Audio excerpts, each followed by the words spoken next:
ഗുരുജി നമസ്തേ. ഗുരുജി ഇപ്പോൾ പറഞ്ഞതുപോലെ ഈ അദ്ദേഹത്തിൻ്റെ ചന്ദ്രൻ്റെ കാരകത്വത്തെക്കുറിച്ച് പറഞ്ഞല്ലോ.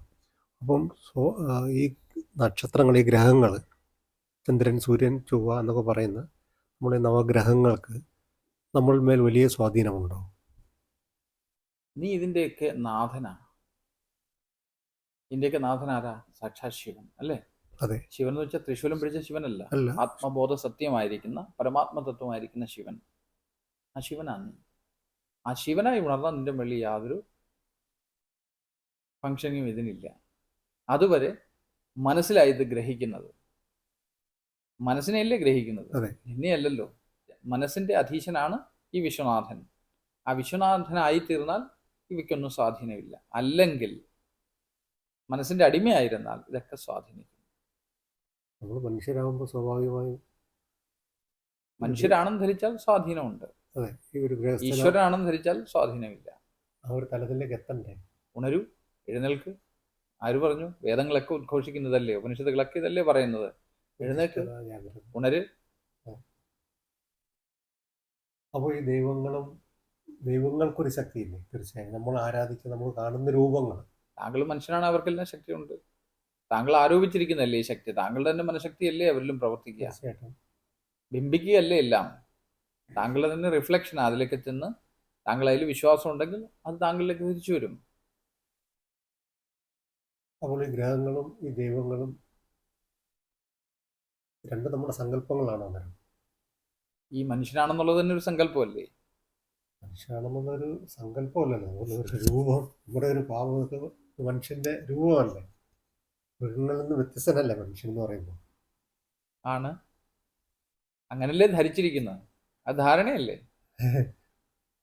ധാരണയാണ്. ഈശ്വരനാണെന്നുള്ളതല്ലേ സത്യം. ഇവിടെയും ഈശ്വരനെ ദർശിക്കുക എന്നുള്ളതാണ്. ഈശ്വരനല്ലേ ദർശിക്കുന്നതും. തീർച്ചയായിട്ടും. ദൃഷ്ടാവും ദൃശ്യവും ഒന്നാണെന്നല്ലേ പറഞ്ഞിരുന്നത്. അതെ. അപ്പൊ കാണുന്നതും കാണുന്നവനും ഒന്നാണെന്നല്ലേ. അപ്പൊ ഈ കാണപ്പെടുന്നത് ഈശ്വരനാണെങ്കിൽ കാണുന്നവനും ഈശ്വരൻ തന്നെയല്ലേ? അതെ. അപ്പൊ പിന്നെ താങ്കൾ ഈശ്വരനല്ലേ, മനുഷ്യനല്ലല്ലോ. അല്ല, രണ്ടും ഒന്നാണ്. എല്ലാം ഒന്നാണ്. അപ്പൊ താങ്കൾ ആ സത്യമാണ്, അതിൽ ഉറച്ചിരിക്കൂ. അപ്പോ ഒരു സംശയം ചോദിച്ചോളൂ. ഇപ്പം നമ്മുടെ ജ്യോതിഷപരമായി പറഞ്ഞു കഴിഞ്ഞാൽ നമ്മൾ എപ്പോഴും പറയാറുണ്ടല്ലോ, നമുക്ക് ഓരോ ദശാസന്ധികൾ അല്ലെങ്കിൽ ഓരോ, ഇപ്പോൾ പറയാൻ എന്നെ സംബന്ധിച്ച് പറയാനാണെങ്കിൽ ശനിയുടെ അപഹാരം അല്ലെങ്കിൽ 7ര ശനി എന്നൊക്കെ പറയുന്നത്, ഇതിൻ്റെ ദുരിതങ്ങൾ, നമുക്ക് എന്തെങ്കിലും ദുരിതങ്ങൾ വരുമ്പോൾ നമ്മളിതുമായിട്ട് കോറിലേറ്റ് ചെയ്താൽ നമ്മൾ സ്വാഭാവികമായും ചിന്തിക്കും ആ ശനിയുടെ അപഹാരം കൊണ്ടാണ് നമുക്ക് ഇത്തരം ദുരിതങ്ങൾ അനുഭവിക്കേണ്ടി വരുന്നത്. ഗുരുജിയെപ്പോലുള്ളവരുടെ പ്രഭാഷണം കേട്ടാൽ നമുക്ക് മനസ്സിലാകും കൊണ്ടുവന്ന കർമ്മങ്ങളുടെ ചില നീക്കിയിരിപ്പും ബാക്കിയിരിപ്പും ഒക്കെയാണ് നമ്മളെ ഈ വ്യാധികളായിട്ട് വരുന്നത്. ഇത്തരം പ്രശ്നങ്ങൾ ഉണ്ടാകുമ്പോൾ നമ്മൾ ഒരു അഭയം വേണം എന്നുള്ള ചിന്ത ഉണ്ടാകും. മുമ്പ് പറഞ്ഞതുപോലെ മനസ്സിൽ നമുക്കൊരു ഉറപ്പില്ലാത്തതുകൊണ്ട് എവിടെങ്കിലും ഒന്ന് ആശ്രയിക്കണമെന്ന് കരുതി നമ്മൾ ദൈവങ്ങളിലേക്ക് ആശ്രയിക്കാൻ ശ്രമിക്കും. അപ്പോഴാണ് ഞാൻ മുമ്പ് ചോദിച്ച ഒരു ചോദ്യം വീണ്ടും വരുന്നത്. ഈ ഗ്രഹങ്ങൾക്ക് നമ്മളെ സ്വാധീനിക്കാൻ കഴിയുമെങ്കിൽ, ഇപ്പോൾ ഈ പറഞ്ഞ ശനി എന്ന് പറയുന്നത് നമുക്ക് അപഹാരമായി വരുന്നു, അല്ലെങ്കിൽ 7ര ശനി, കണ്ടക ശനി എന്നൊക്കെ പറയുന്നത് നമ്മളെ ബാധിക്കുമെങ്കിൽ, ഈ ദൈവങ്ങൾ എന്ന് പറയുന്നത് നമ്മളെ രക്ഷപ്പെടുത്താൻ കഴിയില്ല. അല്ലെങ്കിൽ ഈ ഗ്രഹങ്ങളെ തന്നെ നമ്മൾ സ്വാധീനിക്കാൻ ശ്രമിക്കാൻ നമുക്ക് കഴിഞ്ഞാൽ അതിൻ്റെ ആ ശക്തിയെ മറികടക്കാനുള്ള ഉപാധികൾ അല്ലെങ്കിൽ ഉപായങ്ങൾ എന്തെങ്കിലും നമുക്ക് ദർശനങ്ങളിലുണ്ടോ? തീർച്ചയായും ഉണ്ട്. ഇതിന്റെ ഉപായം തന്നെയാണ് നമ്മൾ ഇത്രയും സംസാരിച്ചുകൊണ്ടിരുന്നത്. നോക്കൂ, ശരിയാ, തത്വവും വേദാന്തവും ഒക്കെ പറയാൻ എളുപ്പമാണ് അല്ലേ? ജീവിതത്തിൽ വരുമ്പോൾ ഈ ബുദ്ധിമുട്ടുകളൊക്കെ വരുമ്പോൾ നമ്മൾ കിടന്ന് പിടയ്ക്കും. ആര് നമ്മളെ രക്ഷിക്കാനാ? അപ്പൊ നമ്മൾ അന്വേഷിച്ച് നടക്കുന്നതല്ലേ ഈ ദേവതാദി കാര്യങ്ങളൊക്കെ. ഇനി ദേവതകൾ എന്നെ രക്ഷിക്കുമോ? അത് ഇത്തരം അവസ്ഥ വരുമ്പോഴാണ് നമ്മൾ സ്വാഭാവികമായിട്ട് അന്വേഷിക്കാൻ തുടങ്ങുന്നത്. ഇനി ശനിദേവൻ എനിക്ക് ഉപദ്രവം ഉണ്ടാക്കുന്നു, ഇനി അത് എന്റെ കർമ്മം മൂലമാണ് ശനിദേവൻ ഉപദ്രവം ഉണ്ടാകും. ശനിദേവൻ ഉപദ്രവിക്കാന്നുള്ളതല്ല, എന്നെ അധ്യാത്മത്തിലേക്ക് എത്തിക്കാനുള്ള ദേവതയാണ് ശനി. ഈ പറഞ്ഞ ഒരു നവഗ്രഹങ്ങളും നമുക്ക് ആരും ഇവിടെ ഉപദ്രവം ചെയ്യാനില്ല. എന്റെ ഉപദ്രവങ്ങൾ എനിക്കുണ്ടായിരിക്കുന്ന എന്റെ കർമ്മഫലമായിട്ടാണ്. ഞാൻ തന്നെ എനിക്ക് ഉപദ്രവം ഉണ്ടാക്കുന്നത്. അപ്പൊ ആരാ അതിനുള്ള പരിഹാരം എവിടെയായിരിക്കുന്നത്? ഞാൻ തന്നെയാണ്, എന്നിൽ തന്നെയാണ് അല്ലേ? അതെനിക്ക് ദേവതാദി സങ്കല്പം ചെയ്തു, ആ ദേവതയും ഞാൻ തന്നെയാണ്. അതിനെ ഞാൻ വിശേഷാൽ ഗ്രഹിച്ച് അതിൽ ഞാൻ ബിംബിക്കുമ്പോൾ, അല്ലെ അതെന്നിൽ ബിംബിക്കുമ്പോൾ ഞാൻ ആ ദേവതയായി മാറും. അപ്പൊ ആരാ എന്നെ രക്ഷിക്കുന്നത്? ഞാൻ തന്നെയാണ്.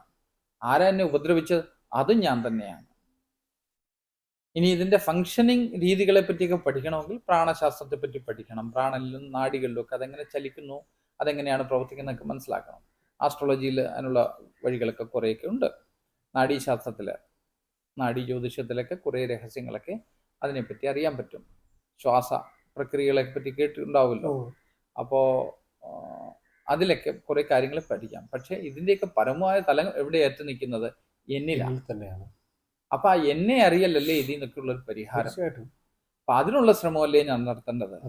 അപ്പൊ അതിനുള്ള ദേവതയായിട്ട് നമ്മൾ കരുതുന്നതാണ് ശിവൻ. പക്ഷെ ആക്ച്വലി ശിവൻ എന്ന് വെച്ചാൽ എന്റെ സ്വരൂപമാണ്. ഞാൻ തന്നെയാ ശിവൻ. ഇനി ശക്തിയായിരിക്കുന്നതോ എന്റെ മനസ്സാണ്.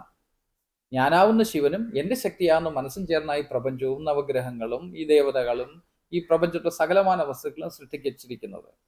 എന്റെ മനസ്സാ സൃഷ്ടിക്കെല്ലാം ആധാരം അല്ലേ. ഇതിനൊക്കെ സാക്ഷിയായിരിക്കുന്ന ഞാനും ഇതിനെ തിരിച്ചറിഞ്ഞ പ്രശ്നങ്ങൾ മാറുന്നല്ലേ ഉള്ളൂ. തീർച്ചയായിട്ടും. എന്ന് പറഞ്ഞ് മുട്ടുവേദന മാറുമെന്നല്ല, അതിന് ചികിത്സയ്ക്ക് തന്നെ വേണം. ധനമില്ലായ്മ മാറുമെന്നല്ല, അതിനൊക്കെയുള്ള പരിഹാരങ്ങൾ നമ്മൾ അധ്വാനത്തിൽ കൂടെ മാത്രമേ നേടിയെടുക്കാൻ പറ്റൂ. അല്ലാതെ തത്വജ്ഞാനമൊന്നും പറഞ്ഞുകൊണ്ടിരുന്നാൽ ധനമൊന്നും ഉണ്ടാവുന്നതല്ല. പ്രവൃത്തി വേണം, പക്ഷെ അതിനുള്ള ജ്ഞാനം വേണ്ടേ.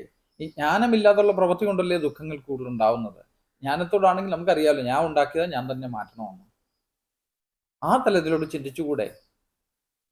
അപ്പല്ലേ കുറച്ചുകൂടെ ക്ലാരിറ്റി വരൂ. അല്ലെങ്കിൽ എന്താ പറ്റുക വെച്ചാൽ അനേക ആചാര്യന്മാർ വന്ന് അനേക കാര്യങ്ങൾ നമുക്ക് പറഞ്ഞു തന്നിട്ടുണ്ട്. ഇതെല്ലാം കൂടി നമ്മുടെ തലയിൽ കിടന്ന് വട്ടം കറങ്ങാം. കൂടാതെ പുറത്തുനിന്ന് വന്നതും മറ്റുള്ള ധാരാളം ചിന്താധാരകളെല്ലാം കൂടി ഇടകലർന്ന് ഒരുമാതിരി വളരെ കൺഫ്യൂസ് സ്റ്റേറ്റിലെ നമ്മുടെ ഇന്നത്തെ സ്ഥിതി. കൺഫ്യൂഷനൊക്കെ ഒന്ന് മാറ്റി വെച്ച് നമുക്കൊരു സ്ട്രെയിറ്റ് പാത്തിലൂടെ പോകാം. അതിനുവേണ്ടിയാണ് ഞാൻ ശ്രമിക്കുന്നത്. കാരണം ഇതൊക്കെ കുട്ടിക്കാലം തൊട്ട് നമ്മളും ഇതൊക്കെ അറിയാൻ ശ്രമിച്ചിട്ടുണ്ട്. നമുക്കും ഈ പറഞ്ഞ ബുദ്ധിമുട്ടുകളൊക്കെ അറിഞ്ഞ് അനുഭവിച്ചിട്ടുണ്ട്. അപ്പൊ അനുഭവത്തിലൂടെ നമ്മൾ ഇതെന്താണെന്ന് അറിയാൻ വേണ്ടിയാണ് നമ്മുടെ ജീവിതകാലം മുഴുവൻ ശ്രമിച്ചത്. ഗുരുക്കന്മാരുടെ അടുത്ത് പോയപ്പോഴും ഞാൻ എന്നെ അറിയാൻ ശ്രമിച്ചു. അതിലൂടെ ഈ വിഷയങ്ങളൊക്കെ ഏകദേശം അറിയാൻ സാധിച്ചു എന്ന് വിചാരിക്കുന്നു. അപ്പൊ അത് പറ്റിയാണ് ഞാൻ പറയുന്നത്. പക്ഷെ ഏറ്റവും എളുപ്പമാർഗം എന്നിൽ അഭിരമിക്കുക, എന്നിൽ ഉറക്കുക, എൻ്റെ സ്വരൂപത്തെ ദർശിക്കുക. അപ്പൊ ഈശ്വരനെ ദർശിച്ചു. ഈശ്വരനെ ദർശിച്ചാൽ പിന്നെ ഈശ്വരനായി തീർന്നില്ലേ. ആ അവസ്ഥയിൽ പ്രശ്നങ്ങൾക്കുള്ള സർവ്വ പ്രശ്നങ്ങൾക്കുള്ള സമാധാനം കിട്ടും. അല്ലാതെ ഷോർട്ട് കട്ടുകളൊന്നും ഇല്ല. അതിനാണ് നമ്മൾ ശിവാരാധനയും ഒക്കെ ചെയ്യുന്നത്, ശക്തി പൂജകളും ഒക്കെ ചെയ്യുന്ന എന്തിനാ? നമ്മുടെ മനസ്സിനെയും നമ്മുടെ അവയർനെസ് എന്ന് വെച്ചാൽ ബോധത്തെയും ഒക്കെ ഉണർത്തി നിലനിർത്താൻ വേണ്ടിയാണ്. അത് നമ്മുടെ ജീവിത വിജയത്തിന് ആ വീര്യം ഉണ്ടാവണം, പൗരുഷം ഉണ്ടാവണം. ആ പൗരുഷത്തോടുകൂടി നമ്മൾ മുന്നോട്ട് പ്രവർത്തിക്കുമ്പോൾ നമുക്ക് വഴി തെളിഞ്ഞു വരില്ലേ. പ്രകൃതി തന്നെ നമുക്ക് വഴി തെളിച്ചു തരും. നമുക്ക് മുന്നോട്ട് പോകാം. നേരത്തെ പറഞ്ഞ പോലെ സന്തോഷ ജീവിതത്തിൽ നമുക്ക് എത്തിച്ചേരാൻ പറ്റും. പതിയെ പതിയെ പതിയെ അതിൽ ലയിച്ച് ഇല്ലാണ്ടാവും. അങ്ങനെ ഒരു സ്ട്രെയിറ്റ് ഫോർവേഡ് ഒരു ജീവിത പദ്ധതിയെ പറ്റിയാണ് അഘോരവൃത്തി കൊണ്ട് ഉദ്ദേശിക്കുന്നത് നമ്മൾ. ഇതിനെപ്പറ്റി കൂടുതൽ കാര്യങ്ങളൊക്കെ നമ്മുടെ ജീവിത സാധനയെ പറ്റിയൊക്കെ പുസ്തകത്തിൽ എഴുതിയിട്ടുണ്ട്. ഇപ്പം ഇംഗ്ലീഷിലാണ് ഉള്ളത്.